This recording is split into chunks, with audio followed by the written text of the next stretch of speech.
Welcome to the Rooted Family Podcast, how to mindfully root ourselves and our families so that we can grow strong and aligned.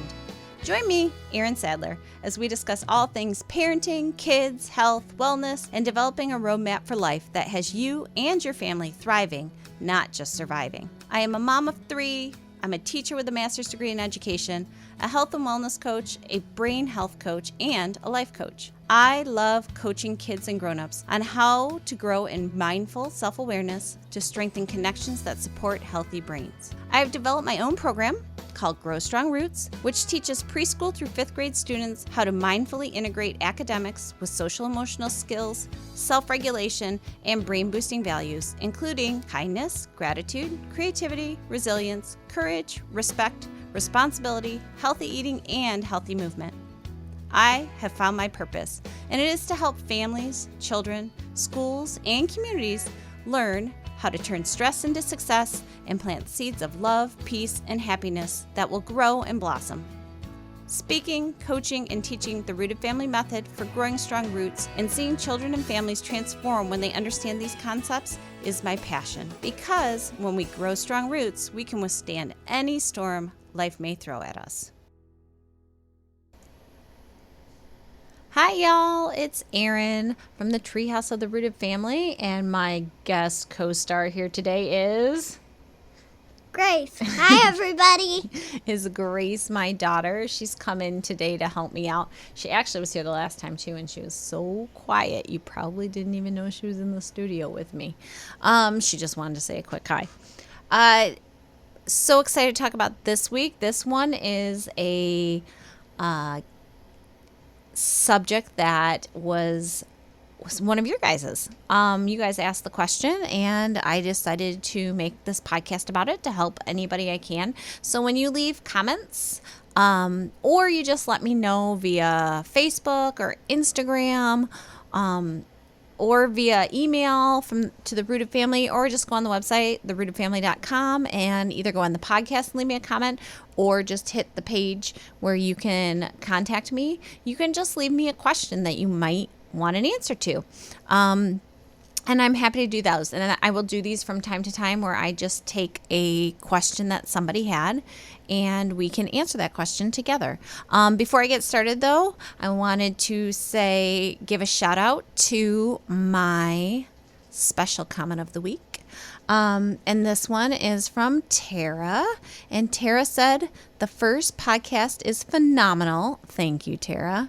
She just gets it when it comes to parenting, life, children, teaching, and growing up. I look forward to hearing more about growing strong roots with my children. And Tara, I just really appreciate that you took some time out. I'm very grateful for that, and thankful that you took a moment out to just leave me a comment. And I am going to send you some Mombi coffee for that. Look for that in the mail. I'll give you a little contact and you can send me your address and I will send that to you. So if you are listening and you find value in what you're hearing, if you don't mind just leaving me a comment, you can find this on iTunes, or you can find it right at www.therootedfamily.com.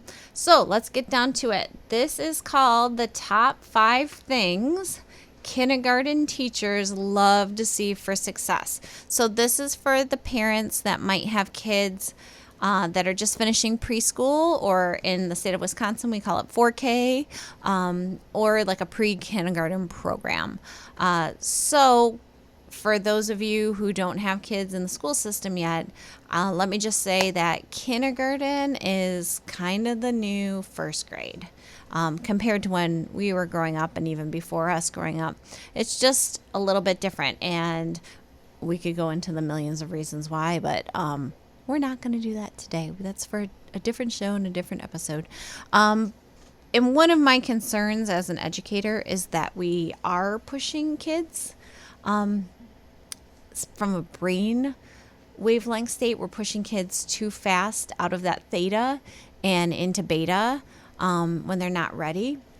And as we'll talk about a little bit more later, there are some things that help wire the brain for success that are so much more to me structurally helpful for lifelong learning than smashing some academics in. Not that academics aren't important, but I just think that there should be a system of integration. So when I'm giving these out today, I will tell you that these come from my own teaching experience when I taught kindergarten. And, I've taught just about everything from preschool all the way up. So these are mine, but I didn't want to just give you my opinion. So I actually went out and asked other kindergarten teachers their opinion too. Like if they could make a dream list of things parents would help their children with over the summer or earlier during the school year before and work with their children on before they entered kindergarten, this would help their child in the kindergarten classroom have success. So we can drum roll it if you want to. We can do a little drum roll. Number 5, zip, wipe, tie, cover, and put away. So zip is zipping all of our clothing. If you live in a state that gets snow, it is being able to put on your own snow stuff. Because I will tell you, when you have a class of anywhere from 20 to 30 kids, you just do not have the time to get everybody's snow stuff on and out the door. You have to be able, if you want maximum amount of playing time as a kid, you're going to have to learn how to get your snow stuff and your jacket zipped, and so you can get out the door. It's kind of like, if you're at your house, think about how challenging it is just to get your 1, 2, 3 kids in snowsuits and outside. Can you imagine if you had 25 kids in your front hall and you had to get them ready and outside? You don't have enough arms. You only have 2 arms. So you can't possibly get everybody's boots, coats, hats. The other thing I would say is to road test that stuff. Some jackets have really sticky zippers. If your kid can never get their jacket zipped because of the zipper, not because of your kid, then get them a different jacket before school starts, because that kid's going to have the same problem at your house at school.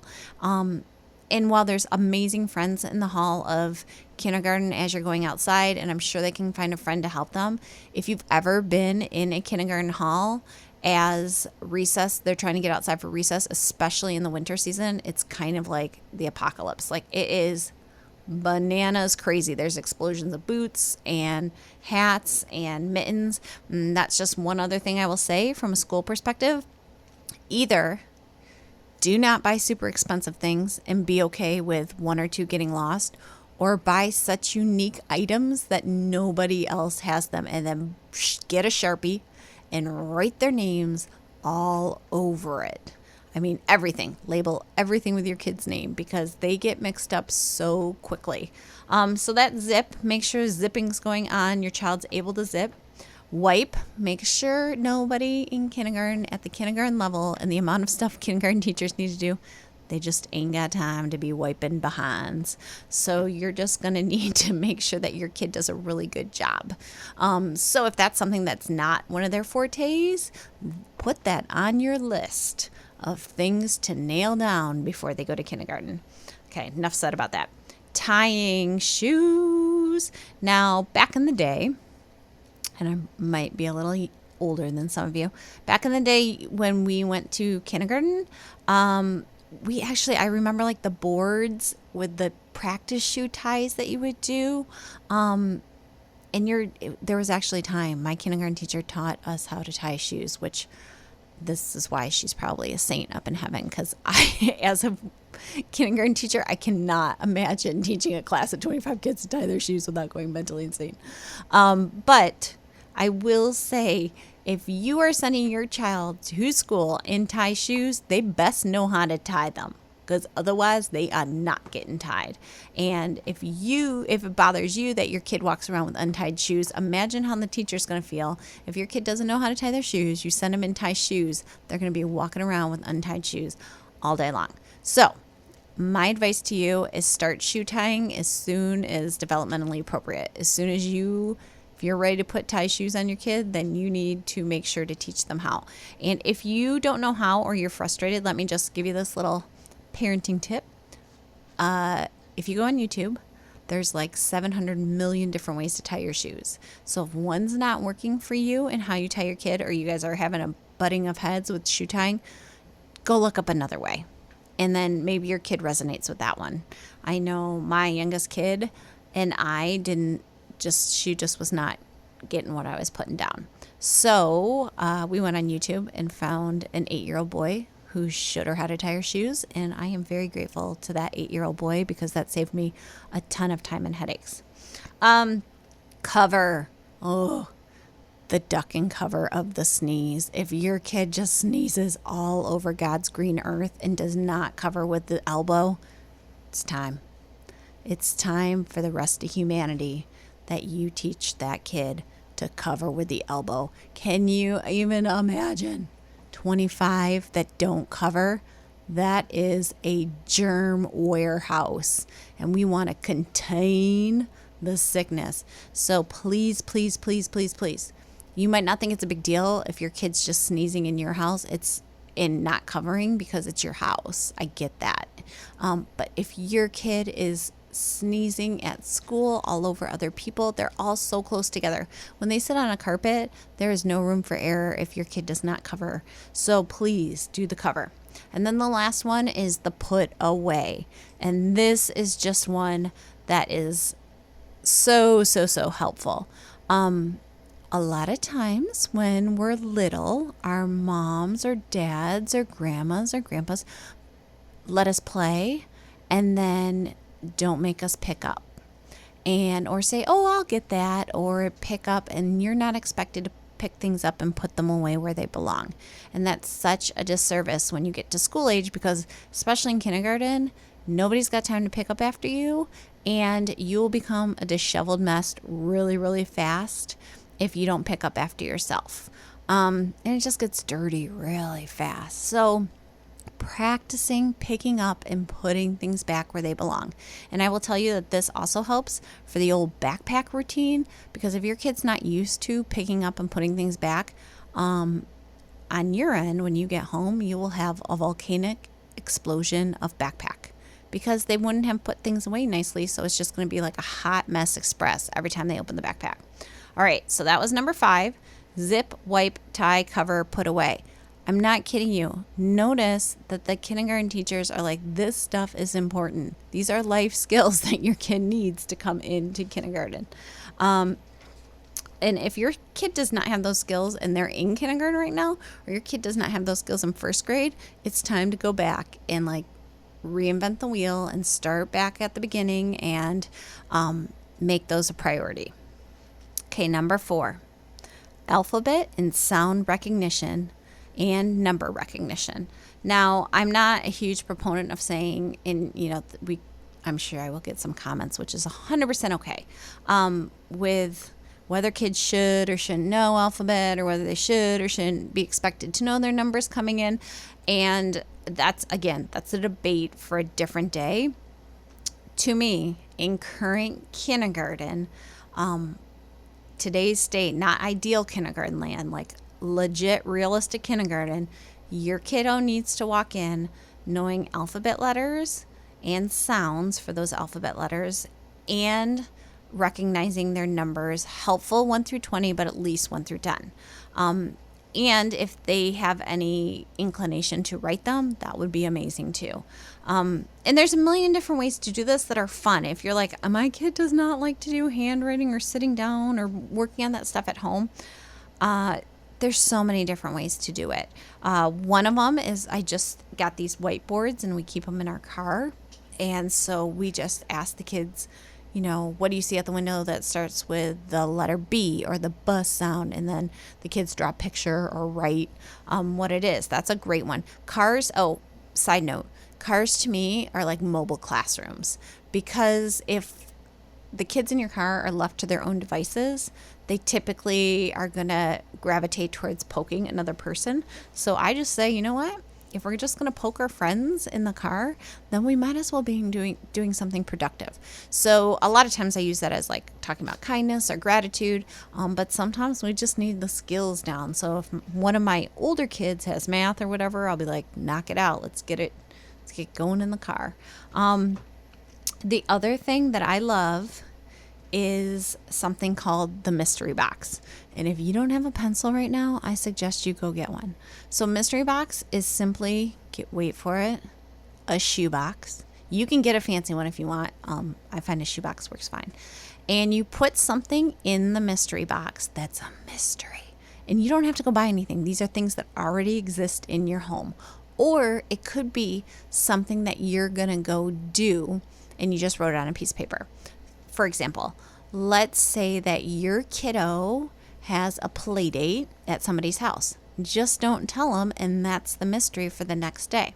You just put a little sticky note with, we're going to go play at Ruby's house today, on a sticky note in this box called the mystery box. I mean, sell it a little bit. You can't just say this is the mystery box, like make it magical. And then, or sometimes we have had stuffies from our house, stuffed animals, get trapped in the mystery box. And we don't know how they fell in, but they just got in there. But your child doesn't know which one it is, so they got to rescue it. And so it just sits in the mystery box, and the mystery box is amazing because whatever your kid needs to practice or chores that need to be done, that's the secret code to get whatever it is out of the mystery box and to see the mystery. And if you've never done this, I just made your summer, because this has, first of all, worked in my classroom as a teacher. I have mystery box, and it's amazing. And as a mom, this is my summer go-to. Like, the kids love to find out what mystery might be in the box for the day. And you can make it developmentally appropriate for each of your kids. So if they need to practice sounds or spelling or words, you can have that be part of their little sheet that they have to get done. And then I also include chores. So before the mystery box opens, you got to get your chores done too. Anyway, so alphabet and sound recognition and number recognition.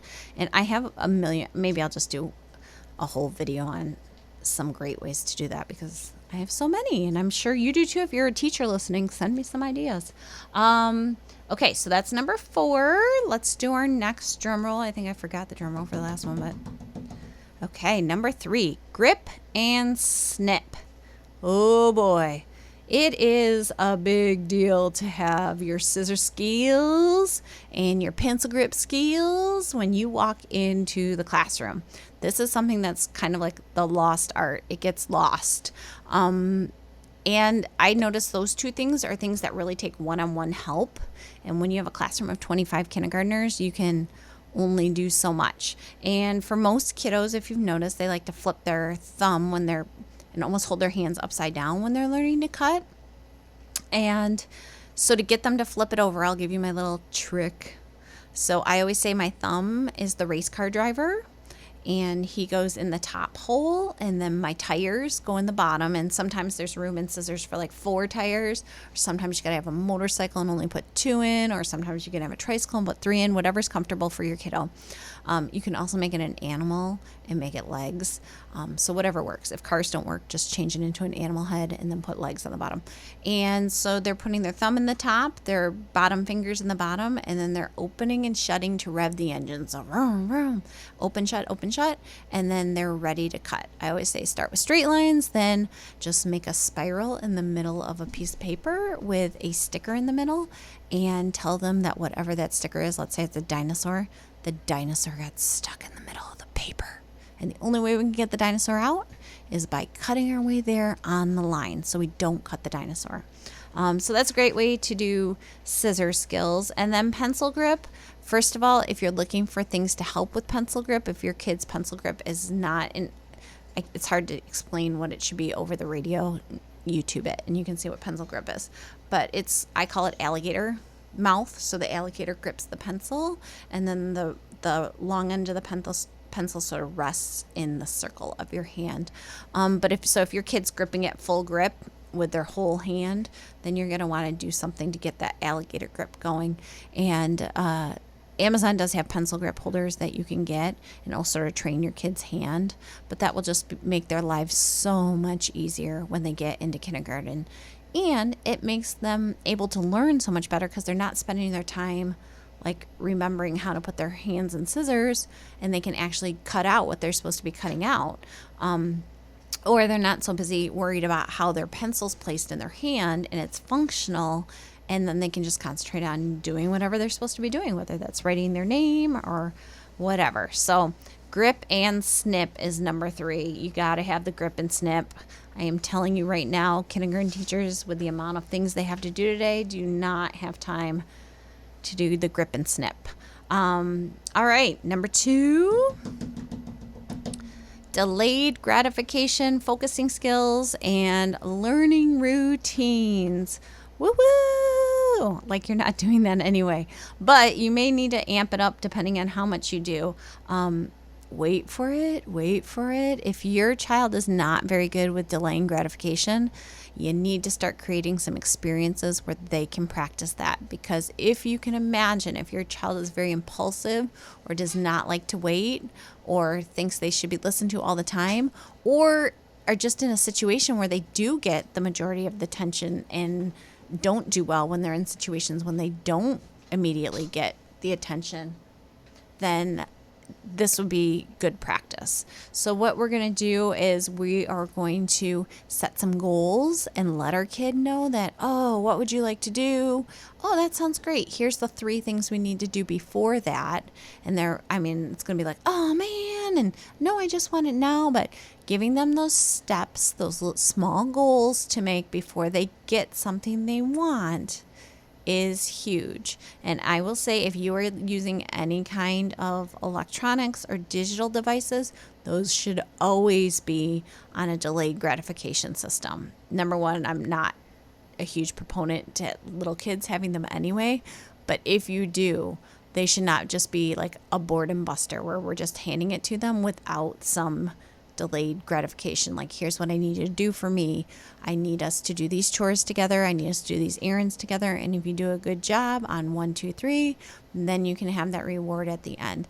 And what I find is most useful for social emotional connection and bonding and emotional skills is to have something that they get to do with you at the end. Like, if we can get A, B, and C done, then you get to pick out 3 books, or you go pick a game and we'll put it on the counter, and that can be something we can play when you get done. But practicing those delayed gratifications. One thing that I was talking to a bunch of kindergarten teachers, and she said, if you can convey this to parents everywhere, I would be so excited. So here it goes. This is my gift to this kindergarten teacher. If your kiddo pokes you or like hits you to get your attention, to talk to you, make it stop. So, I understand they want to get your attention. You might not be paying attention to them, so they start poking you. But can you imagine if you were standing in a room and 25 people were poking you at the same time? How quickly that would drive you to insanity. And the number 1 thing we're trying not to do is drive your kid's teacher to insanity, especially like on day 4 of school. It's a long year of school if you've been poked to death by small people. So if your child does that, if your child hits you to get your attention or pokes you to get their attention, that's a habit that needs to be broken. So if you can start to say like that, please don't tap me or please don't hit me. There's other ways to get my attention, and give them more appropriate ways, like say, excuse me, or I need to talk to you, or whatever way works for you and your family, but give them an alternative, and don't let that be the way. Don't give the attention when it does happen. It's almost like an extinguished behavior. If they're poking you, wait until you get some verbal clue and then say, oh, I felt you poking me, but I'm not responding to poking today. So if you would like to talk to me, you're going to have to say, excuse me, Mom. And then I am more than happy to listen to whatever you have to say. So that's my gift to that kindergarten. And I totally agree with her. I have been poked to death, and it's so, people say being pecked to death by chickens, they might as well say being poked to death by kindergarten kids. When you have a classroom where they've all poked their parents and then they come in and poke you or hit you, oh man, it'll drive you nuts. So, saying that, and it's fine too, you don't have to answer them right. If you're doing something and they're saying, Mom, Mom, Mom, Mom, Mom, Mom, Mom, you also don't want them to go in the classroom and say, teacher, teacher, teacher, teacher, teacher. So really teaching them to say it once, but then you also have to meet them halfway and don't ignore them and respond, because I have seen that happen too, where the kid is being really polite and saying, excuse me, mom, excuse me, mom, excuse me, mom. And that parent's not looking up from their device, from their phone. And finally the kid breaks and is like, mom. And then the parent's like, what? And I'm like, whoa, they did say your name really nicely 7 times. You just chose to ignore it. So make sure that you are giving them that response, because that's what you expect from them when they're out in society. You don't expect when you call their name for them to ignore you 7 times. So you got to make sure you're not doing that on your end too. And sometimes we have bad habits. So I just want to make sure I point that out. Play games that have multi-step directions. So I like to make a lot of stuff in my house into a game with a lot of directions, and I actually like to write on the paper like step 1, step 2, step 3, and then they can go do it and then come out and cross it off. So it just sort of keeps everything flowing and focused. If your kid has a hard time, if you give them a direction and you send them to go do it, like maybe it's make your bed, and they head there, but then they get distracted and then they pet the dog and then that's a good indication that you need to do some of these focusing step-by-step directions with them and like really pay attention. Like when they go to make their bed and they start to get off track, like bring them back to the point where they can start doing it themselves, because we really need kids in a kindergarten classroom that can follow 1, 2, 3 step directions without having to be directed every 4 steps. And that takes practice. I think parents just think that that's going to happen, but it's not just going to happen without some practice. So make sure that you are practicing writing those things down. I think this is a great way to do it with chores in the morning with kiddos, is to make like a 1, 2, 3, like step 1 is this. And then my kids love white markers. I mean, what kid doesn't? So to get down and like check off your list and then go do the number 2 and then check it off your list and then go do number 3 and then check it off your list. And then whatever number 4 is, like that's the fun one. That's the delayed gratification. And then if you get those 3 done, then number 4 is this. And then that just keeps them moving in the right direction. If there's something at the end that they're looking forward to, they typically will stop dragging their feet and move a little faster.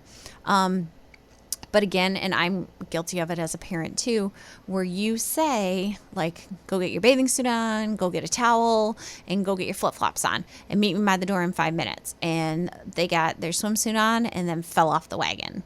I will tell you right now, if I had written it down in a 1, 2, 3 step process, then that kid can go back and refer to it. And if your kid needs it, let them carry that piece of paper. There are some kids that can do it, come down, cross it off, and that's like where you're working towards. But if your kid's not there yet, give them that piece of paper and let them carry it with them. And then I would almost call it a ticket. And I can't wait to see you check in at the station and give your ticket back to me with all your things done. And it just makes it a little bit more fun that they have a ticket of things they have to do to get on the mom train to go to the pool today. So that's just some ideas of things that I would do.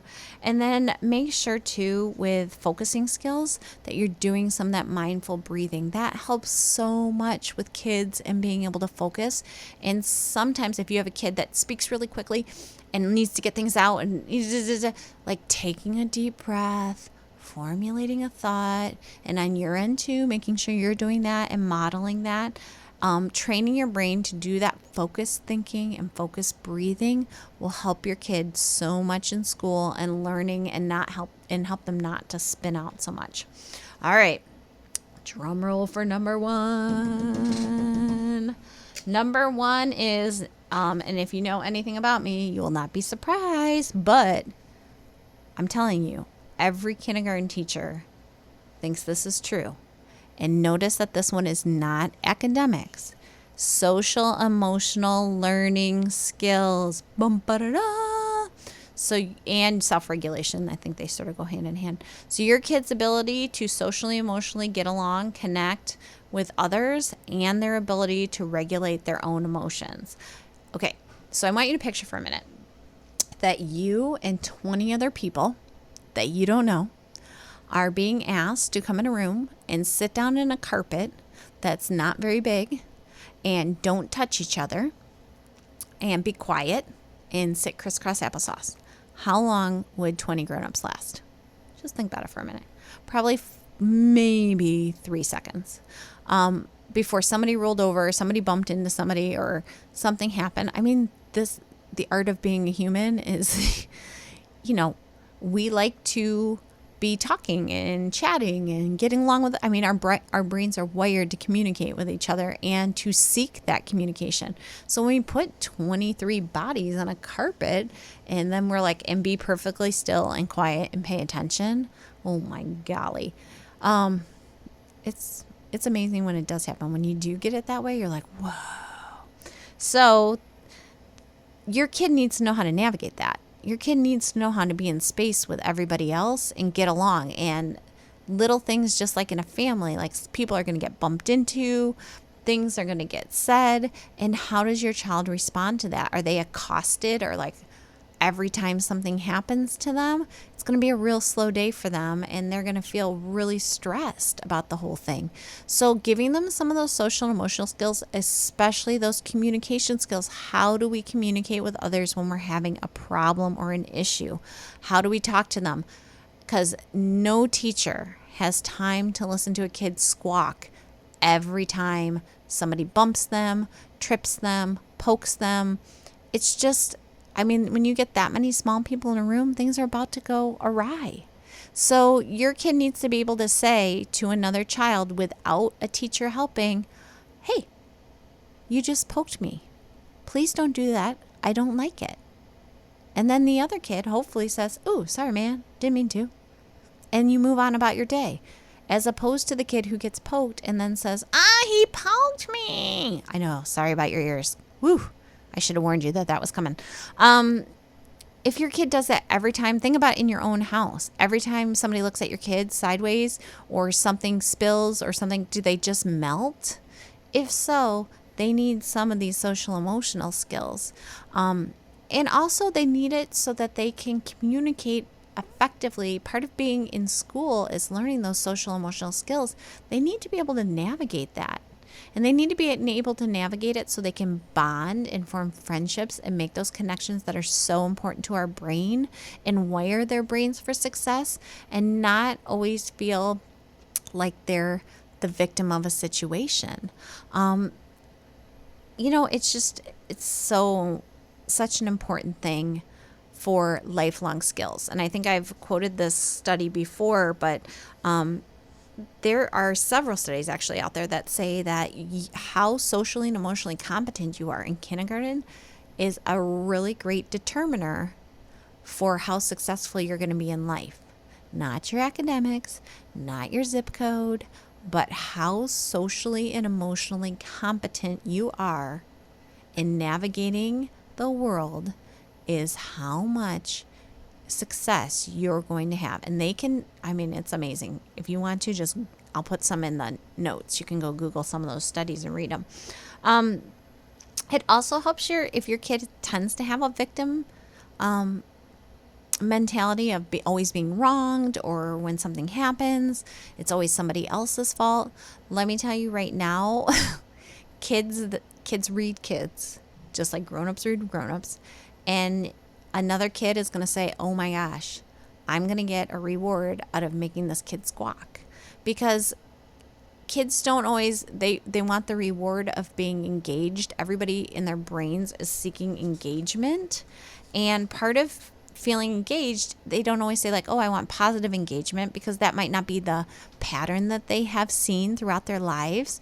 Or sometimes a negative is so much quicker and easier to get than to work for a positive. And in this way, think about it this way. If you are somebody on the carpet and you poke the kid next to you and he is going to squawk, like make a, then you got some connection with that kid. It wasn't like a positive one, but you don't care as long as you got some response from another human being. Whereas if you had to go do something positive and that's not your classroom dynamic, or that's not how you guys are rolling, or you're talking about kindness and gratitude and all the time, and that's not just the regular, then to go seek a positive action might take you a lot longer because somebody might not notice it. So it's so much easier to reach for the poke. And that becomes your thoughts and words become your habits. Your habits become your behaviors. And then your behaviors become your beliefs and who you are and see the world.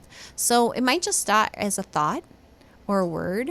and then it becomes a small action of the poke, but then the poke gets a response, and then so we decide we're going to poke all the time, and then we're poking kids. That becomes a habit, and so that we don't even consider maybe doing something positive because it's so much easier to just go with a habit.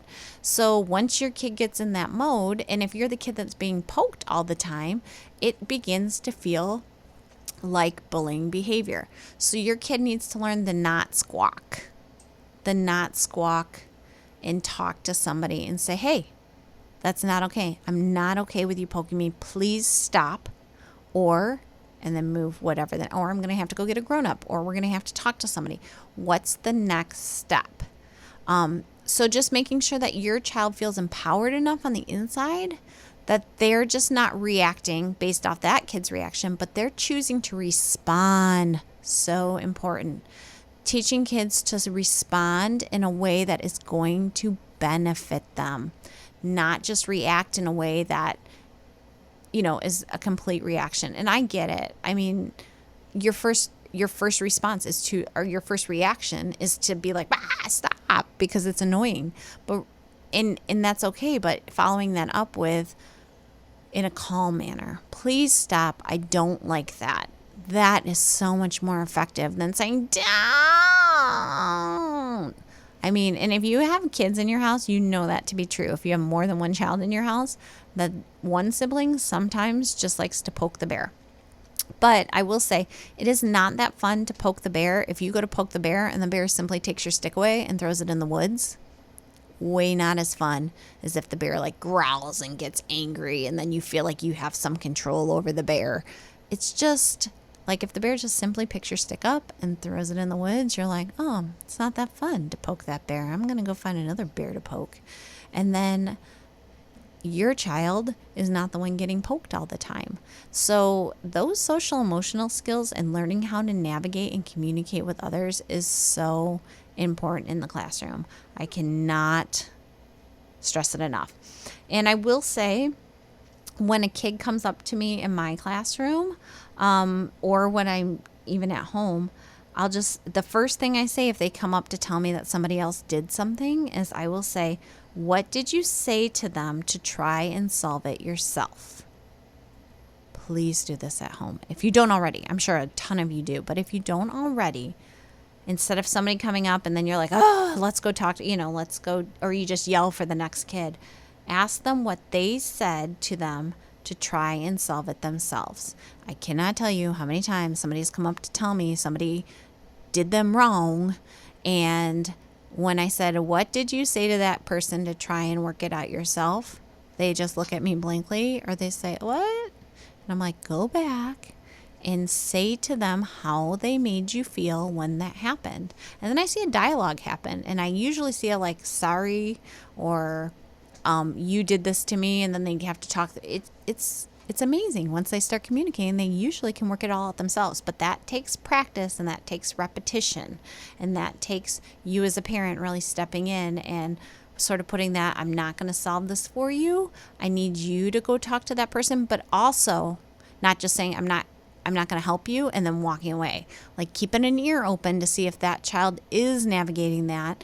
And then if they do still need help, letting them know they can come back to you, and then you will walk over and help sort of the discussion facilitate. And then I also teach the kiddos I teach to come up to me instead of saying so-and-so did this or tattling. I say the way to approach me as the teacher is to say, can you help me work this out? Fill in the blank. I have already tried. That is so, oh my gosh. As a parent, are you like, hallelujah? If a kid came up to you and said, instead of, my brother did this, my sister did this, Mom, can you help me work this out? I've already tried talking to him. I've already tried and he's still not listening. Then you're like, yeah, let me help you try and work that out. As opposed to, he did this, he did that. Can you help me work this out? I have already tried, fill in the blank. Oh my gosh. If your kid comes in doing that, your teacher is going to fall over. Her socks are going to fly off her feet, hit the walls. And I don't know, she might even get you a Starbucks card or something for being Parent of the Year. Just saying. All right, so those are my top 5 things. Thanks for hanging out with me today. Don't forget to leave me a comment so that I can give you some free swag too. I have a great lineup coming up really soon with some special guest stars that I'm excited about. You're listening to 103.5 if you're listening to me on the radio. Don't forget to check out Book and Breathe, which is mindful breathing in conjunction with reading and literature and some games and fun. If you're just a parent who's like, I love this mindfulness stuff, I love the rooted family and the values they're teaching, but I don't know how to do it in my family. I don't really know how to teach my kid that. Guess what? I made something super helpful for you. So there's an online course called Book and Breathe, and I'll have to read you some of the feedback I've had from it, but it's just amazing. This mom actually hugged me and she was like, oh my gosh, my house has been so lovely since you came into it, which I thought was a huge compliment. So anyway, hit me up with a comment, and I can't wait to talk to you guys.